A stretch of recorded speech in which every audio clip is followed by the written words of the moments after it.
Welcome students. In the previous video, we had seen the two concepts, that is the electric potential and the potential difference. या आधीच्या व्हिडिओमध्ये आपण विद्युत विभव आणि विद्युत विभवांतर या दोन संकल्पना पाहिल्या. आज आपण पुढची संकल्पना पाहूयात. Let us see the next concept, potential difference of a cell, म्हणजे विद्युत घटाचे विभवांतर. The difference in the potential between the positive and the negative terminal of a cell is the potential difference of that cell.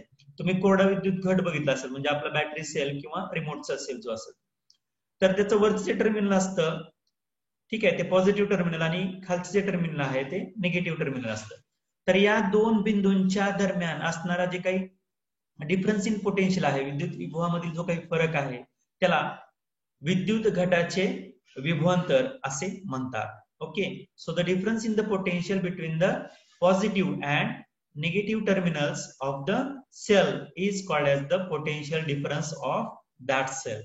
This potential difference is caused by chemical reactions occurring inside the cell. आता हा जो काही potential difference आहे तो का set होतो? कारण त्या सेलच्या आतमध्ये असणारे जे काही रसायन आहेत, केमिकल आहेत, त्यांच्यामध्ये रासायनिक अभिक्रिया होते आणि या रासायनिक अभिक्रियेचा परिणाम असा होतो की पॉझिटिव्ह आणि निगेटिव्ह टर्मिनल जे आहे या दोन टोकांच्या दरम्यान काय निर्माण होतं? Potential difference. Okay, the potential difference sets the electrons in the motion and results in the flow of electricity through a conducting wire connected to the two ends of the cell. म्हणजे cells आहे समजा, ठीक आहे, त्याच्या positive आणि negative टर्मिनलला जर आपण काय केली, वायर जोडली, ठीक आहे, सेलच्या पॉझिटिव्ह आणि निगेटिव्ह टर्मिनलला जर आपण वायर जोडली तर काय होतं, त्याच्यामध्ये जी काही रासायनिक अभिक्रिया होते त्याच्यामुळे इलेक्ट्रॉन्स जे आहेत त्या वायर मधून गतिमान होतात आणि त्या वायर मधून काय होतो, इलेक्ट्रिक करंट जो आहे तो प्रवाहित होतो. The amount of work done to carry a unit positive charge from point A to the point B is called the electric potential difference between the two point. पहा, म्हणजे काय, तर ए आणि बी या दोन बिंदूंच्या दरम्यान जर एका ए या बिंदूपासून बी या बिंदूपर्यंत एकक धनप्रभार स्थानांतरित करण्यासाठी करत असताना जेवढे काही वर्क होईल, ओके, तर ते कार्य म्हणजेच ए आणि बी या दोन बिंदूमधील विभवांतर असं त्याला म्हणतात. म्हणजेच ए या बिंदूपासून बी या बिंदू पर्यंत एकक धनप्रभार स्थानांतरित करण्यासाठी जे कार्य करावे लागते त्यास ए आणि बी या दोन बिंदूमधील विद्युत विभवांतर असं म्हणतात. So potential difference between the two points that will be equal to work upon the total charge transferred, and therefore phi is equal to work, that is W upon Q, that is the total charge transferred, Q for the charge transfer. So 1 volt is equal to 1 joule upon 1 coulomb. The unit of the potential difference in SI system is volt. म्हणजे विद्युत विभवांतराचं SI पद्धतीमधील एकक आहे volt. आणि याचा अर्थ काय आहे, 1 volt is equal to 1 joule upon 1 coulomb. याचा अर्थ असा आहे की वाहकाच्या एका टोकापासून दुसऱ्या टोकापर्यंत 1 कुलोम्ब एवढा प्रभार स्थानांतरित करत असताना 1 जूल एवढं कार्य जर घडून येत असेल तर त्या वाहकाच्या दोन टोकांच्या दरम्यान 1 व्होल्ट एवढं विभवांतर आहे असं म्हणतात. ठीक आहे, सो काय पाहिलं पहा आपण याच्यामध्ये, विद्युत घटाच्या धन अग्र आणि ऋण अग्र यांच्या विद्युत विभवातील फरक म्हणजे त्या विद्युत घटाचे विभवांतर होय. विद्युत घटामध्ये होणाऱ्या रासायनिक अभिक्रियेमुळे हे विभवांतर निर्माण होते. हे विभवांतर इलेक्ट्रॉन्सला गतिमान करते आणि दोन्ही अग्रांना जोडणाऱ्या वाहकामध्ये विद्युत प्रवाह निर्माण होतो. म्हणजे कोरड्या विद्युत घटाच्या दोन टोकांना जर आपण कनेक्टिंग वायर जोडली, कंडक्टिंग वायर जोडली तर काय होईल, रासायनिक अभिक्रियेमुळे इलेक्ट्रॉन्स गतिमान होतात आणि इलेक्ट्रॉन गतिमान झाले की त्या वायर मधून, त्या वाहकामधून इलेक्ट्रिक करंट म्हणजे विद्युत धारा जी आहे ती वाहते. ए या बिंदूपासून बी या बिंदूपर्यंत एकक धनप्रभार स्थानांतरित करण्यासाठी जे कार्य करावे लागते त्यास ए आणि बी या दोन बिंदूमधील विद्युत विभवांतर असे म्हणतात. ठीक आहे. म्हणून दोन बिंदूमधील विभवांतर बरोबर घडून आलेलं कार्य भागिले स्थानांतरित झालेला एकूण प्रभार, आणि म्हणून विभवांतर जे आहे पोटेन्शियल डिफरन्स जो आहे तो व्ही ने दाखवतात. म्हणून व्ही बरोबर डब्ल्यू अपॉन क्यू. डब्ल्यू म्हणजे वर्क म्हणजे कार्य आणि क्यू म्हणजे चार्ज ट्रान्सपोर्ट म्हणजे स्थानांतरित झालेला एकूण प्रभार. आणि म्हणून 1 व्होल्ट बरोबर 1 जूल अपॉन 1 कुलोम. म्हणजेच काय तर 1 कुलोम एवढा प्रभार एका बिंदूपासून दुसऱ्या बिंदूपर्यंत स्थानांतरित करत असताना जर 1 जूल एवढं कार्य होत असेल तर त्या दोन बिंदूमधील विभवांतर हे 1 व्होल्ट आहे असं म्हणतात. ठीक आहे. आता या ठिकाणी आपल्याला पुढचा मुद्दा बघायचा आहे. ठीक आहे. तर या ठिकाणी एक आकृती दाखवलेली आहे. कशाची आहे ती? फ्री इलेक्ट्रॉन्स त्यांनी समजून सांगण्याचा प्रयत्न केलेला आहे आपल्याला. तर या आकृतीमध्ये जो काही कंडक्टिंग सॉलिड असतो ज्याला आपण वाहक म्हणतो. ठीक आहे. म्हणजे कंडक्टिंग वायर असेल तर त्याच्यातले जे काही अणू आहेत त्यांची मांडणी या ठिकाणी दाखवलेली आहे. आणि अशा प्रकारचे जे काही ऍटम असतात मेटॅलिक कंडक्टर मधले तर त्यांच्यामध्ये असणारे जे काही इलेक्ट्रॉन्स असतात पहा. आता या ठिकाणी एक सिंगल ऍटम दाखवलेला आहे. त्याच्यामध्ये असणारा न्यूक्लियस. ठीक आहे. तर त्याच्यावरती ओव्हरऑल चार्ज जो असतो तो पॉझिटिव्ह असतो. And the electrons are revolving in the different orbits around the nucleus. And the electrons which are present in the outermost orbit they are weakly held to the nucleus. Okay. So these electrons are called as the free electrons and these electrons are transferred from one atom to the neighboring atoms. Okay. तर हे जे काही electrons आहेत हे electrons त्या स्थायूमध्ये त्या मेटलमध्ये मुक्तपणे संचार करत असतात एका अणूमधून दुसऱ्या अणूमध्ये. आणि त्याचबरोबर अणूच्या मध्ये असणारी जी काही पोकळी आहे त्याच्यामध्ये ते मुक्तपणे संचार करीत असतात. So let us see this video. So these are the atoms. Okay. And this blue color are the electrons. So these electrons are moving randomly inside that metallic solid. Okay. Some atoms jump from one atom to the other atom. That means one orbit of one atom, outermost orbit of one atom to the outermost orbit of the second atom. Okay. So ठीक आहे. तर या ठिकाणी nucleus आहे त्याच्या भोवतीचे जे काही कक्षा असतात त्याच्यामध्ये इलेक्ट्रॉन्स असतात ते रिव्हॉल्व्ह होत असतात. आणि हे इलेक्ट्रॉन जे आहेत बाह्यतम इलेक्ट्रॉन की जे न्यूक्लियसची कमी फोर्स कमी त्याच्यामध्ये जो काही अट्रॅक्शन असते तर त्या कमी अट्रॅक्शनमुळे ते एका कक्षेमधून एका अणूच्या एका कक्षेमधून दुसऱ्या अणूच्या बाह्यतम कक्षेमध्ये ते जम्प करत असतात. ओके. तर हे आपण बघितलं की मुक्त इलेक्ट्रॉन्स जे आहेत ते कशा पद्धतीने याच्यामध्ये असतात. तर आता याच्याविषयी डिटेल मध्ये बघूया. See free electrons. Every atom of a metallic conductor has one or more outermost electrons. म्हणजे प्रत्येक मेटॅलिक कंडक्टर मध्ये प्रत्येक मेटॅलिक कंडक्टरचा जो काही ऍटम आहे त्या प्रत्येक ऍटम मध्ये एक किंवा एकापेक्षा जास्त हे बाह्यतम कक्षेमध्ये असणारे इलेक्ट्रॉन्स असतात. त्याला बाह्यतम इलेक्ट्रॉन्स किंवा आउटरमोस्ट इलेक्ट्रॉन्स असं म्हणतात. Which are very weakly bound to the nucleus. आणि जे त्यांचा जो काही न्यूक्लियस असतो तर त्या न्यूक्लियसशी ते काय करत असतात शीन बलाने बंधित असतात. ओके. म्हणजे त्यांच्यामध्ये असणारा जो काही फोर्स असतो तो वीक असतो. And these electrons are called as the free electrons. So what is mean by free electrons? Every atom of a metallic conductor has one or more outermost electrons which are very weakly bound to the nucleus and these are called as the free electrons. Okay. Now as shown in the figure, just we had seen the figure, the electrons can easily move from one part of a conductor to its other part.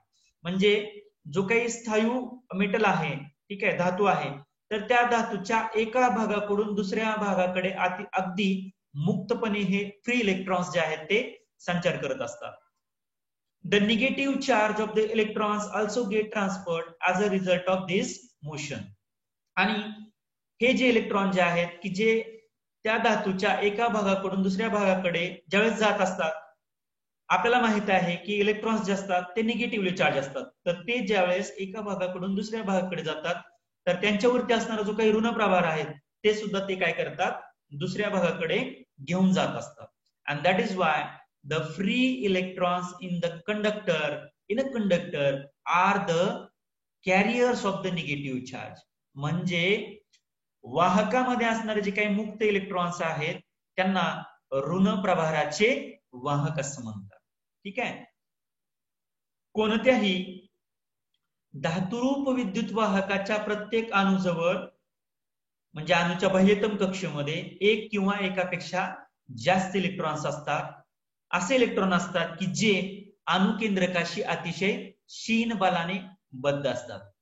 आता आपण याच्यामध्ये या ठिकाणी पाहिलं पहा. ठीक आहे. हा न्यूक्लियस आहे, हा पॉझिटिव्हली चार्ज असतो. ठीक आहे. आणि इलेक्ट्रॉन्स हे निगेटिव्हली चार्ज असतात. And we know that the opposite charges always attract each other. बरोबर आहे. विरुद्ध प्रभार जे असतो त्यांच्यामध्ये नेहमी अट्रॅक्शन असतं आणि त्याच्यामुळे ठीक आहे तर ते इलेक्ट्रॉनच्या त्या न्यूक्लियसच्या भोवती जे आहेत कक्षा त्याच्यामध्ये रिव्हॉल्व होत असतात. परंतु ज्या बाह्यतम कक्षा असतात अणुच्या त्यांचं अंतर जे आहे न्यूक्लियस पासून ते जास्त असल्यामुळं क्षीण बल असतं बाह्यतम इलेक्ट्रॉन आणि न्यूक्लियस मध्ये. ठीक आहे. So they are weakly bound to the nucleus. ठीक आहे. म्हणजे त्या क्षीण बलाने बद्ध असतात आणि त्यांना आपण काय म्हणतो मुक्त इलेक्ट्रॉन्स असं म्हणतो. म्हणून आकृतीमध्ये दाखवल्याप्रमाणे वाहकामध्ये हे इलेक्ट्रॉन हे एका भागाकडून दुसऱ्या भागाकडे सहजपणे जाऊ शकतात. ठीक आहे. त्या धातूच्या वाहकाच्या एका भागाकडून ते इलेक्ट्रॉन जे आहेत ते सहजपणे जाऊ शकतात. या ठिकाणी दाखवल्याप्रमाणे ते ठीक आहे एका भागाकडून दुसऱ्या भागाकडे सहजपणे जाऊ शकतात.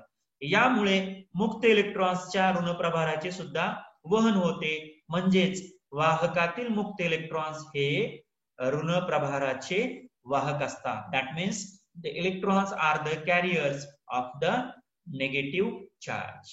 Okay. Now see in this figure two diagrams are given, A and B. A represent the random motion of electrons in the wire. Just now we had seen the video. Okay.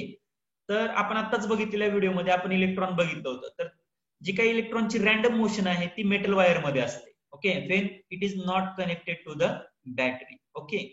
So आणि या ठिकाणी ही G B diagram आहे बी diagram काय दाखवते motion of electrons after applying a potential difference to the two ends of the wire. ठीक आहे. तर ही wire आहे आणि या वायरची ही दोन टोकं आहेत समजा. ठीक आहे. हे एक टोक आणि हे एक टोक आणि हे कशाला जोडलेलं आहे कोरड्या विद्युत घटाला किंवा बॅटरीला जोडलेलं आहे. When we join this wire to the battery, what will happen? A potential difference is created and will be applied across the two ends of this wire. Okay. So let us try to understand the current flowing through a wire. म्हणजे तारेतून वाहणारी जाणारी विद्युत धारा. As shown in the figure 3.4a, this figure, if a conducting wire is not connected to a cell, okay, जर वाहक तार जी आहे ती जर सेलला घटाला विद्युत घटाला जोडलेली नसेल, its free electrons move randomly in all directions in the space between the atoms. ठीक आहे. तर वाहक तारेमध्ये जे काही अणू आहेत त्या अणूच्या बाह्यतम कक्षेमध्ये असणारे जे काही इलेक्ट्रॉन आहेत जे वीकली बाउंड असतात ज्याला आपण फ्री इलेक्ट्रॉन्स असं म्हणतो. हे फ्री इलेक्ट्रॉन्स त्या मेटलमध्ये त्या वाहकामध्ये असणाऱ्या जे काही ऍटमच्या मध्ये स्पेस आहेत त्या स्पेस मध्ये ते मुक्तपणे संचार करत असतात. कधी जोपर्यंत ती वायर जी आहे बॅटरीला जोडलेली नसते, सेलला जोडलेली नसते. But when we connect the ends of the wire, okay, when we connect the ends of the wire to the two terminals of a cell, the electric force acts on the electrons. Okay, now see this figure. We have connected the two ends of this wire to the electric cell. Okay, and when we connect the wire to the electric cell, electric force will act on the electron. म्हणजे काय होईल, ज्यावेळेस आपण वाहक तार ही विद्युत घटाला जोडतो त्यावेळेस जे काही त्या वाहकामध्ये असणारे जे काही इलेक्ट्रॉन्स आहेत त्या इलेक्ट्रॉन्स वरती विद्युत बल जे आहे ते कार्य करतं. And being the negatively charge म्हणजे इलेक्ट्रॉन्स हे निगेटिव्हली चार्ज असल्यामुळं they start moving from the negative, that is the lower potential. Okay, that is the lower potential. Okay, so to the positive that is the higher potential. ठीक आहे, म्हणजे काय होतं, electrons जे आहेत ते काय करतात, लोअर पोटेन्शियल कडून हायर पोटेन्शियल कडे प्रवाहित होतात. ठीक आहे, कारण या आधीच्या व्हिडिओमध्ये आपण शिकलोय electrons always flow from a lower potential to the higher potential, that is negative potential to the positive potential. Okay, and that is why the electrons start moving from the negative potential to the positive potential or positive terminal of the cell. म्हणजे विद्युत घटाचं जे काही धन टोक आहे त्या धन टोकाच्या दिशेने त्यामध्ये असणारे जे काही फ्री इलेक्ट्रॉन्स आहेत आता काय करतात, ते पॉझिटिव्ह टर्मिनल जे आहे बॅटरीचं त्या दिशेने गतिमान होतात. Due to the flow of these electrons, the current starts flowing through the wire. आता आपल्याला माहित आहे एकदा का इलेक्ट्रॉन्स गतिमान झाले की काय होतं, त्या वाहकामधून इलेक्ट्रिसिटी जी आहे ती फ्लो होण्यासाठी सुरुवात होते. म्हणजे इलेक्ट्रॉन याच्यामध्ये फ्लो व्हायला सुरुवात झाली की इलेक्ट्रिक करंट जो आहे तो कोणत्या दिशेने वाहणार आहे, इलेक्ट्रॉन्सची दिशा ज्या बाजूला असते त्याच्या अपोजिट जो आहे तो काय होतो, करंट वाहत असतो. ठीक आहे, म्हणून इथं दाखवले बघा, direction of the conventional electric current म्हणजे विद्युत धारेची संकेत मान्य दिशा. म्हणजे जर इलेक्ट्रॉनची दिशा मोशन जे आहे या दिशेने असेल तर इलेक्ट्रिक करंट जो आहे तो या दिशेने वाहतो. म्हणजे इलेक्ट्रॉन जे आहेत ते निगेटिव्ह टर्मिनल जे आहे बॅटरीचं त्या टर्मिनल कडून ते पॉझिटिव्ह टर्मिनल कडे वाहत आहेत. याचा अर्थ या सर्किटमध्ये इलेक्ट्रिक करंट जो आहे तो मात्र पॉझिटिव्ह टर्मिनल कडून काय होतोय, निगेटिव्ह टर्मिनल कडे वाहतोय. म्हणजे या वाहक तारेच्या या टोकाकडून तो या टोकाकडे वाहतो. ठीक आहे, आकृतीमध्ये दाखवल्याप्रमाणे मध्ये दाखवल्याप्रमाणे जर विद्युत वाहक तार विद्युत घटाला जोडलेली नसेल तर तिच्यातील मुक्त इलेक्ट्रॉन्स तिच्यातील इतर अणूंच्या दरम्यान असणारे जे पोकळे आहे त्याच्यामध्ये सर्व दिशांना मुक्तपणे फिरत असतात. परंतु जेव्हा त्या तारेची टोके कोरड्या विद्युत घटासारख्या विद्युत स्त्रोतास जोडली जातात त्यावेळेस मात्र तारेतील इलेक्ट्रॉन्स वरती विभवांतरामुळे विद्युत बल क्रिया करते आणि आकृती 3.4 ब मध्ये दाखवल्याप्रमाणे इलेक्ट्रॉन्स ऋणप्रभारित असल्या कारणाने तारेच्या ऋण टोकाकडून म्हणजेच कमी विभवाकडून धन टोकाकडे म्हणजेच जास्त विभवाकडे प्रवाहित होतात. आणि याच इलेक्ट्रॉन्सच्या प्रवाहामुळे तारेतून विद्युतधारा वाहू लागते आणि इलेक्ट्रॉन्सची ही हालचाल अनियमित अशा सरासरी चालीने सुरू असते. म्हणजे इलेक्ट्रॉन्सची ही जी हालचाल असते ती अनियमित असते, म्हणजे रेग्युलर नसते, लक्षात घ्या. परंतु इलेक्ट्रॉन्सची ही जी काय हालचाल आहे ती सरासरी चालीने सुरू असते. म्हणजे तिचं जी काही ऍव्हरेज व्हेलॉसिटी असेल आणि ती कशी असणार आहे, नॉन झिरो, म्हणजे ती कधीही शून्य होत नाही. तर त्या चालीने इलेक्ट्रॉन्स जे आहेत ते काय असतात, गतिमान असतात. Okay, now we will see the next important concept. ठीक आहे, आणि त्या कन्सेप्टचं नाव आहे इलेक्ट्रिक करंट म्हणजे विद्युत धारा. आता या ठिकाणी काय सांगितलं ते पाहूया. Even though the electrons move from the negative end to the positive end, आता आपण बघितल्याप्रमाणे conventionally the direction of the current flow is taken to be opposite of the direction of the flow of electrons. आपण आताच मी दाखवलं त्याच्यामध्ये की इलेक्ट्रॉन्सची मोशनची दिशा जी असते त्याच्या अगदी विरुद्ध दिशा जी असते ती इलेक्ट्रिक करंटची असते. इथे या ठिकाणी सांगितलेलं आहे that is from the positive end to the negative end of a cell. Okay, so let us see what is mean by electric current. An electric current is the flow of electrons through a conductor. What is electric current? Electric current, and electric current is the flow of electrons through a conductor. म्हणजे वाहकातून वाहणारा इलेक्ट्रॉनचा प्रवाह म्हणजे विद्युत धारा. वाहकातून वाहणारा इलेक्ट्रॉनचा प्रवाह म्हणजेच काय, विद्युत धारा. क्वांटिटेटिव्हली a current is defined as the charge passing through a conductor in unit time.